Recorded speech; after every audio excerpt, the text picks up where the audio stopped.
Aujourd'hui, on essaye la nouvelle Ford Focus, la compacte de Ford, qui va concurrencer les Peugeot 308, Renault Mégane, Volkswagen Golf, etc. etc. Il s'agit d'une 4e génération, ce n'est pas un restylage. Elle utilise une nouvelle plateforme. En termes de diesel, comme ici, il y a un 1,5 litre TDCi qui est décliné en 2 niveaux de puissance, 95 et 120 chevaux pour l'instant. Les nouveautés majeures, c'est que pour les versions à boîte automatique comme la nôtre, il n'y a plus de power shift, plus de double embrayage. Ford a abandonné ça sur sa nouvelle génération de Focus. On est passé à une boîte automatique à 8 rapports, à convertisseur. Pour la première fois aussi, sur la Focus, on a la possibilité d'avoir des suspensions pilotées.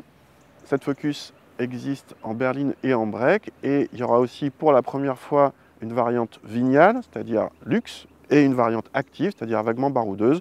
Là, notre modèle d'essai est une Focus normale, entre guillemets. L'intérieur inédit reçoit une planche de bord plus fine que sur la précédente génération, avec un écran central agréablement réactif en son centre. Les versions à boîte auto abandonnent le traditionnel levier pour une molette plus moderne, complétée par des palettes au volant. Le nouvel affichage tête haut optionnel est large et bien lisible. La qualité de présentation progresse visuellement, mais certains assemblages semblent légers, par exemple autour de la console centrale. L'équipement de notre modèle d'essai est complet, y compris en aide à la conduite moderne, mais au prix de pas mal d'options. Notre Focus a presque 8000 € d'options. À l'arrière, l'habitabilité est généreuse pour la catégorie, notamment en espace aux jambes. Seule la garde-toit peut être un peu limite pour les grands avec l'option toit vitré. Le coffre en revanche est assez loin en volume de celui des 308, Mégane ou Golf. Toutes les générations de Focus ont une bonne réputation en matière de châssis. Et bonne nouvelle, cette 4e génération ne déroge pas à la règle. Notre voiture d'essai avec des roues de 17 pouces sans suspension pilotée offre un très bon compromis. On a un bon niveau de filtrage pour le confort. Petites et grosses inégalités sont bien absorbées. Tout ça sans avoir un effet de véhicule pâteau. La voiture prend pas trop de roulis, le train avant est assez mordant, l'arrière participe. Bref, on a un bon compromis. Sur ce plan-là, cette nouvelle génération de Focus, comme les précédentes, est réussie. Concernant le moteur, donc ici on a un 1,5 litre TDCi 120, c'est pas un foudre de guerre, il est suffisant pour une conduite normale. Il s'utilise surtout au couple, ça sert pas à grand chose de monter dans les tours, mais pour les relances sur autoroute, il faudra être un petit peu patient.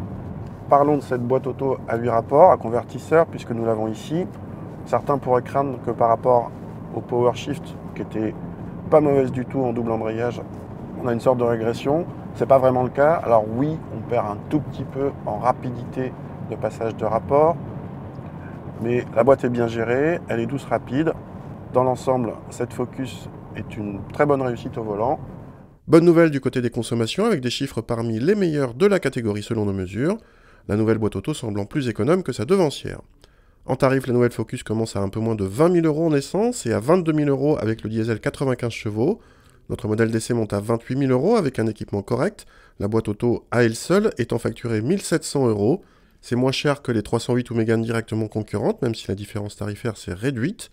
Les Hyundai i30 ou Seat Leon équivalentes sont un peu moins chères, mais là encore, de peu.